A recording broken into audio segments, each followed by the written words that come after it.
Bonjour, je vais vous présenter les résultats de travaux long cours maintenant qu'on a menés avec un membre de l'Institut Carnot Ingénierie à Lyon qui traite de développement de nouveaux matériaux à base de céramique pour des applications dentaires.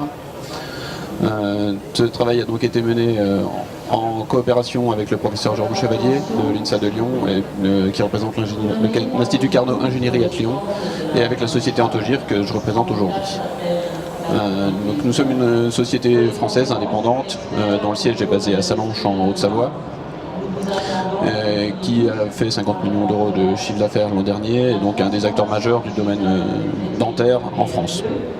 Nous sommes présents sur les 5 continents avec de la distribution en Europe et au-delà, principalement sur des nouveaux marchés émergents comme la Chine.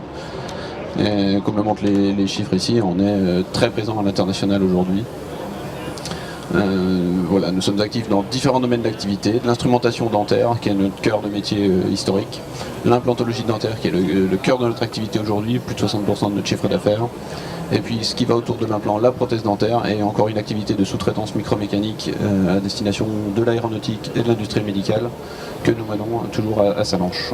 Donc je suis Jérôme Chevalier, donc membre du Carnot Ingénierie à Lyon, donc qui fait partie de l'association des instituts Carnot. Donc le Carnot Ingénierie à Lyon, c'est 14 laboratoires, un centre technique, 4 secteurs stratégiques pour faire rapide, les matériaux, les dispositifs pour la santé, donc vous comprendrez pourquoi on a travaillé avec Antogir, le transport et l'énergie. Et donc dans cet institut Carnot Ingénierie à Lyon, on a le laboratoire Mathéis. Donc le laboratoire Mathéis, c'est un laboratoire de sciences des matériaux. La spécificité du laboratoire, c'est de travailler sur 3 grandes classes de matériaux, les métaux, les céramiques, les polymères, et d'être capable d'aller travailler sur les composites par exemple, et d'intégrer les propriétés de volume, les surfaces et les interfaces. Donc où est-ce qu'on travaille? On travaille à la fois sur des procédés d'élaboration, comme on le verra sur l'exemple, la caractérisation des propriétés d'usage en relation avec la microstructure et la modélisation à différentes échelles, qui peuvent aller du nanomètre à des échelles pertinentes pour les matériaux, plutôt de l'ordre du centimètre. Alors pourquoi notre entreprise s'est tournée vers Mathéis au moment où on cherchait à développer ces nouveaux matériaux? C'est que le laboratoire, à travers ses publications et ses performances au niveau des conférences internationales, a une expertise qui est reconnue aujourd'hui dans le domaine des biomatériaux et des dispositifs médicaux. Aujourd'hui, en particulier quand on traite des céramiques, c'est un laboratoire de référence, donc c'est pour ça que nous sommes tournés vers eux. Alors pourquoi développer de nouveaux matériaux pour l'implantologie dentaire? Aujourd'hui, les implants en titane que vous portez peut-être ou que vous porterez un jour sont très majoritairement réalisés en titane. Ça reste le matériau de choix et ça va rester le matériau de choix dans les années qui viennent. Simplement pour certaines typologies de patients, il n'est pas possible d'utiliser ce matériau en raison de sensibilité des patients à la présence de métal dans le corps humain qui se traduisent par des inflammations, voire certaines allergies dans certains cas. Et en parallèle de ça, des considérations esthétiques qui sont toujours grandissantes dans le domaine dentaire font que les patients demandent de plus en plus des solutions de plus en plus esthétiques, et donc les céramiques répondent parfaitement à ce cahier des charges en étant blanches et parfaitement biocompatibles. Le problème, c'est que des céramiques, il en existe aujourd'hui. C'est un développement qui est assez récent dans le domaine dentaire, mais les matériaux qui sont proposés sont plutôt des matériaux fragiles, comme toutes les céramiques.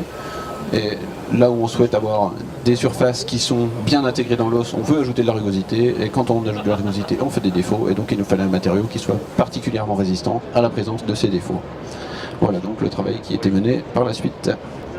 Donc le cahier des charges est un cahier des charges qui est très complexe, puisqu'on veut une céramique qui soit biocompatible, on veut une céramique qui soit inerte chimiquement, et on veut qu'elle soit stable dans le temps et qu'elle soit résistante. Donc vu ce caractère un petit peu complexe, on a été amené à travailler sur l'élaboration de nouveaux nanocomposites à base de céramique, intégrant 3 phases. Une phase de zircone, qui, on va le voir, présente une plasticité de transformation.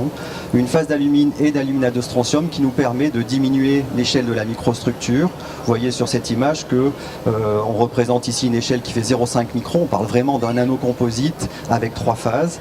Et donc tout ça pour essayer d'augmenter la résistance mécanique de ce matériau pour répondre à ce cahier des charges et notamment pour répondre au manque général de résilience mécanique des matériaux céramiques.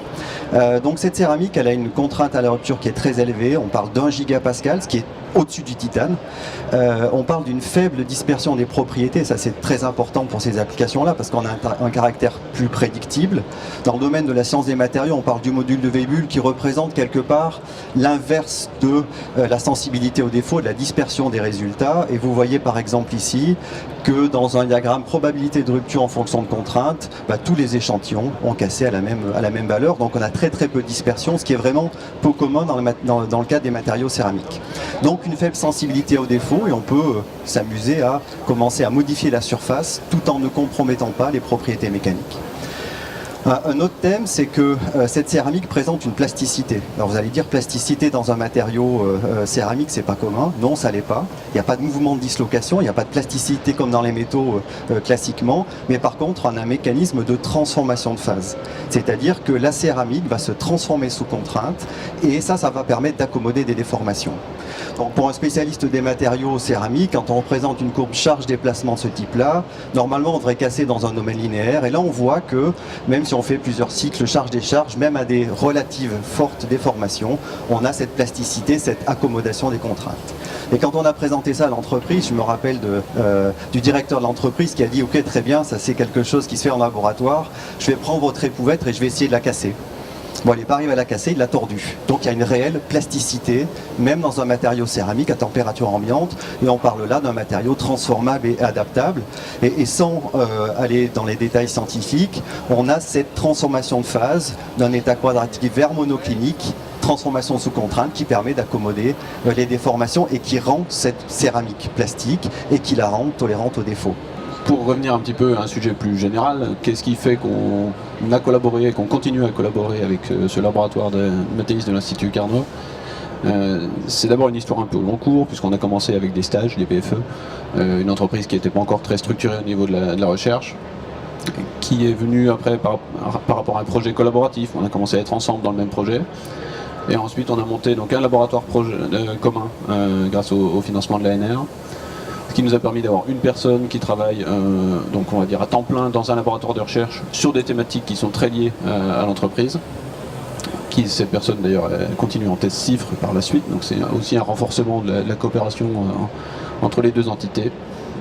Et puis qui a amené à ce qu'on monte de nouveau d'autres projets européens ou d'autres projets à des échelles plus réduites, nationales ou régionales, qui font qu'aujourd'hui on envisage vraiment la pérennisation d'un laboratoire qui soit commun entre le laboratoire Météis et la société Antogir pour des dizaines d'années peut-être.